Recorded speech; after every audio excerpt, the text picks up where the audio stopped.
సనాతన ధర్మ రక్షణ బోర్డు లాంటి ఉంటే బాగుంటుంది. ఎందుకంటే ఇలాంటి కూర్చోబెట్టి చాలా న్యూట్రల్గా చాలా ఆబ్జెక్టివ్గా చేయొచ్చు ఇవి అనే ఉద్దేశంతో నేను పెట్టాను అధ్యక్షుడు. నాకు గిల్ట్ ఎక్కడొచ్చిందంటే, అరే ఇవన్నీ మనకి లాస్ట్ 2-3 ఇయర్స్ మన టెంపుల్ దగ్గర తిరుమలకి వెళ్ళినప్పుడు కూడా గౌరవ మంత్రివర్యులు మనోహర్ గారు మేము వెళ్ళినప్పుడు మా దృష్టికి చాలామంది తీసుకొచ్చారు అధ్యక్షుడు. మేమే 2-3 పర్యాలు మేమే మాట్లాడుకున్నాం. సో నాకు అవన్నీ గుర్తొచ్చి, అరే మనకి తప్పు జరిగింది తెలిసి మనం దాన్ని సరిగ్గా తీసుకెళ్ళకపోయిన ఒక పశ్చాత్తాపంతో నేను ఒక దీక్ష చేశాను అధ్యక్షుడు. ఆ తర్వాత దాన్ని అందరూ అన్ని రకాలుగా తీసుకెళ్ళారు సార్, 3 పార్టీస్.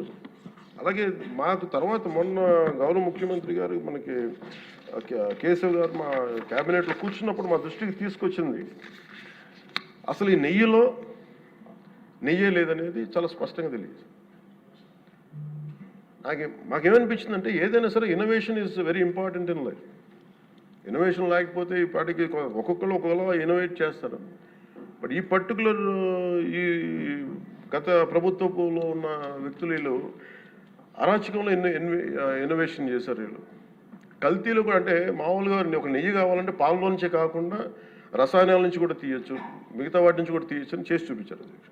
దానికి సంబంధించిన కంప్లీట్ ఈ సిబిఐకి మన ఆ రిపోర్ట్ ఇచ్చినప్పుడు ఎక్కడా కూడా నెయ్యి లేకుండా వీళ్ళు నెయ్యి తయారు చేశారని స్పష్టంగా తెలియజేశారు.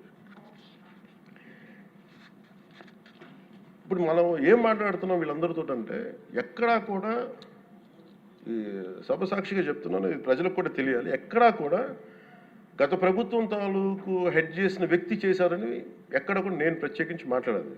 నేనేం చెప్తాను, టీటీడీ పాలక మండలి బాధ్యత ఇది. మీరు కూర్చోబెట్టి మీరు బాధ్యత తీసుకొని, వాళ్ళ పార్టీ ఆ ప్రభుత్వం స్థాపించినప్పుడు వాళ్ళ నియమించిన పాలక మండలి వాళ్ళు చేసిన తప్పులకి సింపుల్ ఏం చేయాలి అధ్యక్షుడు. ఒక ఇంటర్వ్యూలో కూడా నన్ను అడిగితే నేనేం చెప్పానంటే, you mean to say you going to blame the person who headed the last government అంటే, my intention is not that. My intention is always to say that who did this, who are the perpetrators. A perpetrators is more or less they are the TTD board. Let them be accountable for that. ఎక్కడ కూడా నేను ఈ వ్యక్తి గురించి మేము మాట్లాడలేదు, ఎందుకంటే డైరెక్ట్గా ఇన్వాల్వ్మెంట్ ఉందని మనం చెప్పట్లేదు. అది ఎందుకంటే వాళ్ళు నియమించిన బోర్డు ఇది. కానీ వాళ్ళు ఏం చేస్తున్నారు, అక్కడ కూర్చోబెట్టి ఎక్కడా కూడా సింపుల్ ఏం చేయాలి దీక్ష. నిజంగా నేనేం చెప్పాను ఆ ఇంటర్వ్యూలో కూడా, ఆయనే తప్పు, నాకు సంబంధం లేదు, మేము పలానా టీటీడీ బోర్డు చేసింది ఇది, ఆ టీటీడీ బోర్డు మీద మీరు నిష్పక్షపాతంగా ఒక కమిటీ వేయండి, ఆ దోషులు శిక్ష పడేలా చేయండి, వాట్ ఎవర్ దాని అవుట్కమ్ ఏముంటుందో దాన్ని బయట పెట్టండి. ఇంత సింపుల్గా తేల్చేయచ్చు. వాళ్ళు వెనకెందుకు వేసుకొస్తున్నారు నాకు ఈ రోజుకి నాకు అర్థం కాదు. ఈ రోజుకి వెనకేసుకు రావాల్సిన అవసరం లేదు. వెరీ క్లియర్ కట్ రిపోర్ట్ ఇచ్చింది. ఇందులో కంప్లీట్గా అసలు నెయ్యి లేకుండా వీళ్ళు నెయ్యి తయారు చేశారు కనుక, రసాయనాలతోటి పామ్ ఆయిల్ తోటి వీటన్నిటితో బేస్ చేసుకొని నెయ్యి లేకుండా నెయ్యి తయారు చేశారు. It's very clear cut, it's evident. ఇప్పుడు ఎందుకు ఇంత డిస్కషన్ అవుతుంది అధ్యక్షుడు, మనందరం కూర్చోబెట్టి ఇంత సభా సమయాన్ని ప్రజలకు ఇవ్వాల్సింది కేవలం తిరుపతి లడ్డు గురించి ఎందుకు మాట్లాడాల్సి వస్తుందంటే, వాళ్ళు నిజంగా కనుక ఉప్పేసుకుని ఉంటే కల్తీ జరిగింది, దానికి తగ్గ లా ఏం కోర్స్ యాక్షన్ ఏం తీసుకోవాలో తీసేసుకుని అయిపోతుంటే, దానికి ఎవరైతే పర్పెట్రేటర్స్ ఉన్నారో వాళ్ళకి ఆ శిక్షగా వెళ్ళిపోతారు. అలా కాకుండా అసలు ఆ నెయ్యిలో కల్తీ లేదు, యానిమల్ ఫ్యాట్ లేదు, రిపోర్ట్ ఇచ్చిన తర్వాత ఇవన్నీ. అందుకని ఈ సభ ఈరోజు ఇంతమంది మాట్లాడాల్సి వస్తుంది అధ్యక్ష. మాకు ఏమనిపించిందంటే అధ్యక్ష, దీన్ని క్యాబినెట్ మీటింగ్లో మా దృష్టికి తీసుకొచ్చింది మీకు తెలియజేస్తున్నాను మీ ద్వారా ప్రజలకి. సిబిఐ నేతృత్వంలోని ఈ స్పెషల్ ఇన్వెస్టిగేషన్ టీం ఆ నెయ్యి తయారీకి 1 లీటర్ పాలు కూడా వినియోగించలేదని చెప్పి చాలా ఖచ్చితంగా తేల్చింది. ఆ పామ్ ఆయిల్లో రసాయనాలు కలిపి తయారు చేసినట్టు చెప్పింది. ఆ ఇతర రసాయనాలు ఏ మూలకాల నుంచి తయారయ్యాయో నిర్ధారణ చేసే సాంకేతికత, దానికై సంబంధించిన టెక్నాలజీ ఆ పర్టికులర్ మా వద్ద లేదనేది ఆ సిట్ తేల్చేసింది. ఈ కేసులో 36 మందిని నిందితులుగా తేల్చింది. శ్రీవారి ప్రసాదాన్ని అపవిత్రం చేసేందుకు ఒక ప్రణాళిక, ఒక ప్లాన్ ప్రకారం కుట్ర జరిగిందన్నట్టు సిట్ తెలియజేసింది. అలాగే దీనికి ముందు ఏం జరిగిందని చూస్తే, తమకి నచ్చిన సంస్థలకి నెయ్యి సరఫరా కాంట్రాక్టులు కట్టబెట్టేందుకు ఒక ప్రణాళిక ప్రకారం టెండర్ నిబంధనలు సవరించారు. నెయ్యి సరఫరాకి సంస్థకి ఉండాల్సిన కనీస వార్షిక టర్నోవర్ 250 కోట్ల నుంచి 150 కోట్లకు తగ్గించారు. రోజుకి 4 లక్షల లీటర్ల పాలు సేకరించాలన్న నిబంధనని తొలగించారు. డైరీ రంగంలో 3 ఏళ్ల అనుభవం ఉండాలన్న నియమాన్ని ఏడాది కుదించారు. రోజుకి 12 టన్నుల వెన్నెయ్య తేయాలన్న నిబంధనను కూడా 8 టన్నులుగా మార్చేశారు. అంటే ఒకరికి నెయ్యి కాంట్రాక్ట్ ఇవ్వాలంటే ఇన్ని నిబంధనల్ని తూట్లు పడిచారు. పోనీ అది చేసిన తర్వాత మళ్ళీ సవరణ అనంతరం వీళ్ళు ఎంపిక చేసిన సంస్థలు 20-23 మధ్య నెయ్యి సరఫరా చేశాయి.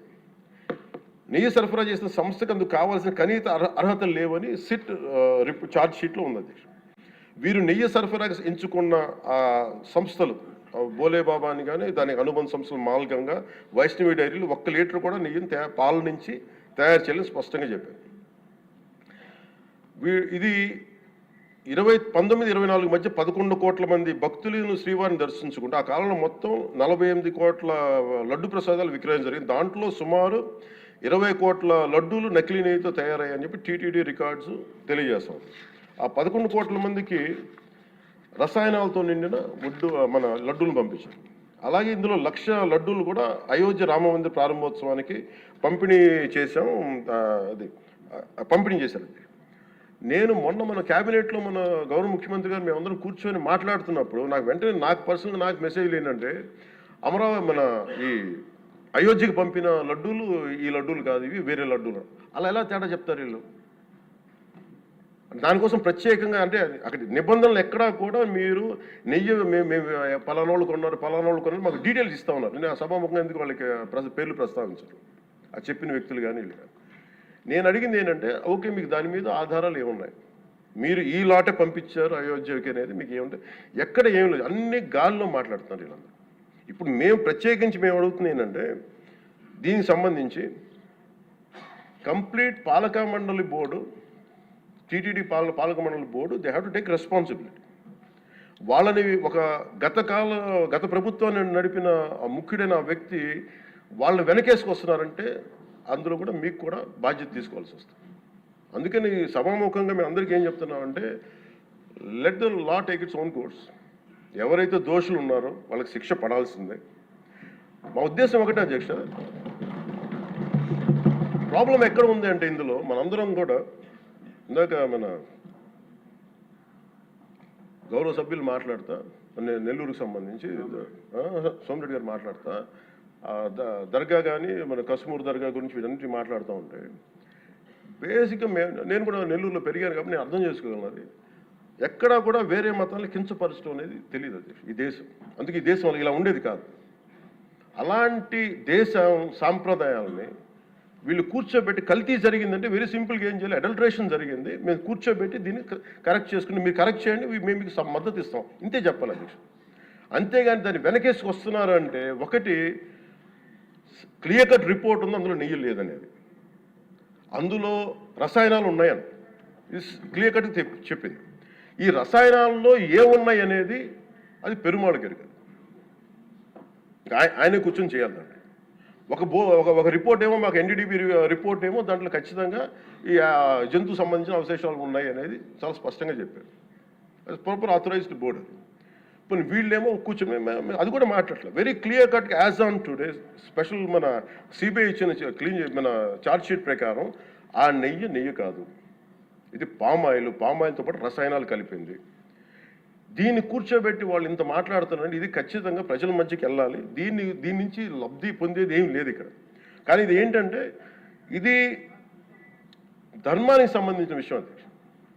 ఇదే ఇష్యూ కనుక, ఇదే సమస్య కనుక ఏ ఒక్క మతానికి జరుగుంటే, హిందూ ధర్మానికి కాకుండా, వెంకటేశ్వర స్వామి వారికి కాకుండా ఇంకెవరికి జరిగినా కానీ ఈ దేశం గగ్గులైపోయింది, ప్రపంచం అంతా గగ్గులు పెట్టేసేవాడు. సమస్య ఏముందంటే, ఇది ప్రతి ఒక్క హిందూ కూడా ఆలోచించాల్సిందే. ఎందుకంటే ప్రతి హిందూకి బై నేచర్, మా ఇంట్లో కానీ ఎవరు, ఇందాక మన సోమిరెడ్డి గారు చెప్పినట్టుగా, మీరు దర్గాకి ఏదంతా చూస్తే మేము దర్గాలు కదా, చిన్నప్పుడు మేము స్కూల్లో ఉన్నప్పుడు అక్కడ రొట్టెలు పండుగ ఉండే దర్గా మెట్లు వెళ్ళి మేము కూర్చోబెట్టి అక్కడ ఇర్రెస్పెక్ట్ హిందూస్, ఇది ముస్లిం ఫెయిత్ అనుకోకుండా వెళ్ళి కూర్చోబెట్టి అందరూ గౌరవించి దాన్ని ఈ రోజుకి వెళ్తారు హిందువులందరూ. సో ఈ దేశ మూల సంస్కృతి మన ఇస్లాంని గౌరవించేది, క్రిస్టియానిటీని గౌరవించేది, సకల మతాల్ని గౌరవించేది. అలాంటిది హిందూ ధర్మానికి సంబంధించిన 7 కొండల వాడు కలియుగ వెంకటేశ్వరుడు, కలియుగ వెంకటేశ్వరుడు దైవం అనడానికి చాలా క్లియర్ కట్గా ఉంది అది. ఎందుకంటే కలియుగంలో జరిగింది ఆయనే దేనికి ఆధార పురుషుడు, ఆయన మూల పురుషుడు. అలాంటి ఆయనకి పెట్టే ప్రసాదానికి ఇంత అపవిత్రం చేసిన తర్వాత వీళ్ళు ఏమి కూర్చొని మా తప్పు లేకుండా లేదన్నట్టుగా మాట్లాడుతుంటే వీళ్ళకి నాకు ఏం మాట్లాడాలో తెలియదు. దీనికి ఒక్కటి కూడా ప్రజలకు తెలియజేయాల్సింది ఏంటంటే అధ్యక్ష, ఇదే వేరే ఇస్లాంకి జరిగిన, క్రిస్టియానిటీకి జరిగిన, జీసస్ క్రైస్ట్కి జరిగిన, మహమ్మద్ ప్రవక్తకి జరిగిన, అల్లాకి జరిగిన ఇలా ఉండేది కదా అధ్యక్ష. వాళ్ళు ఆ రోజు మన కౌన్సిల్లో కూడా అలా పటాలు తీసుకొచ్చేవాళ్ళు వేరే ఏ దేవత అయితే. బికాజ్ ఇది హిందువులు కాబట్టి వీళ్ళ కులాలతో ముక్కలుగా అయిపోయి ఉంటారు కాబట్టి, హిందువులు తమ మతాలను ఎడాపెడా వీళ్ళు జోకులు వేసుకోగలరు కాబట్టి దీనికి సీరియస్నెస్ లేదు అధ్యక్ష.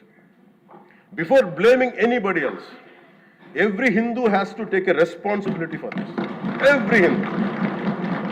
ఎందుకంటే మన ఇస్లాంని మనం ఎందుకంత కూర్చోబెట్టంత వాళ్ళు గౌరవించే విధానం చూస్తే నిజంగా మరే మనం హిందూ ధర్మాన్ని పాటిస్తే మనం గౌరవించుకోలేమో అనిపిస్తుంది మనకి.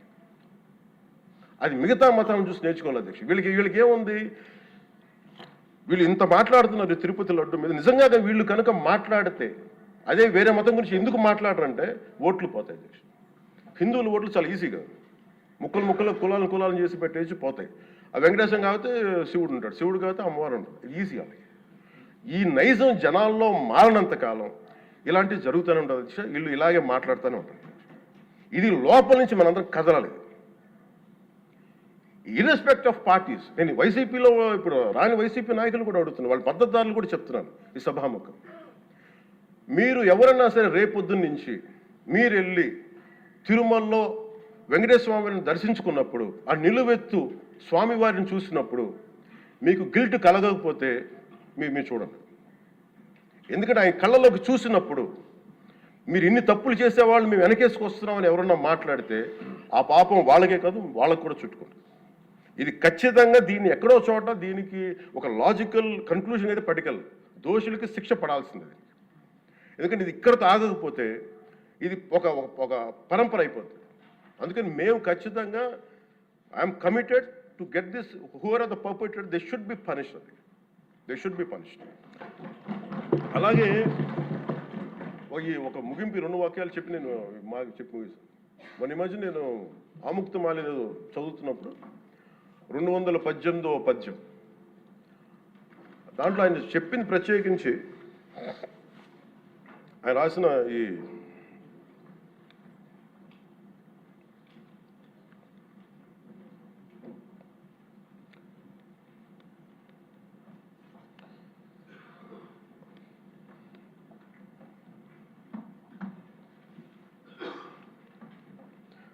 అంటే దేవాలయాల మీద డబ్బుల్ని ఎలా ఉండరు అంటే రాజుకి కర్తవ్యాన్ని ఉపదేశించే పద్యం. ఆయితికానికి ఇవ్వకు మమరాలయ ముఖ్యము, అతడు అర్థతృష్ణాయుతుడై నిజోర్వియగు నష్టికి ఆ ధనమును తరల్చి రాజు ఆయతనమునకు చేర్చు మరి అట్టిది ఆపత్యము కాన, ఒంటిగాడే అధికారి కావలయ ఇంచుకు తిన్నను వాడే రూపురం. మనకు తెలిసిన మహా గొప్ప పరిపాలకులు కృష్ణదేవరాయలు రాసిన అముక్తమాల్యదలోనిది ఈ పద్యం. దేవుడి సేవలో ఎలాంటి వారిని నియమించాలో రాజుకు కర్తవ్యాన్ని ఉపదేశించే పద్యం. రాజు కోసం వసూలు చేసేవాడికి దేవాలయంపై అధికారం ఇవ్వద్దు.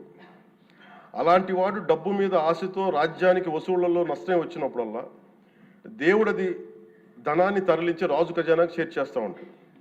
అలాంటిది తప్పుడు పని కాబట్టి ఎలాంటి మమకారాలు లేని ఒంటరి వాడే ఆలయానికి అధికారిగా ఉండాలి. ఒకవేళ వాడు దేవుడి సొత్తు తిన్నప్పటికీ ఆ పాపానికి వాడే నాశనం అవుతాడు. కానీ ఆ డబ్బు తెచ్చి రాజుకి చేర్చడం వల్ల ఆ రాజ్యమే నాశనం అవుతుంది అని చెప్తుంది అధ్యక్ష పద్యం. గత ప్రభుత్వ పరిపాలన కాలంలో జరిగిందంతా అచ్చంగా ఇలాగే జరిగింది.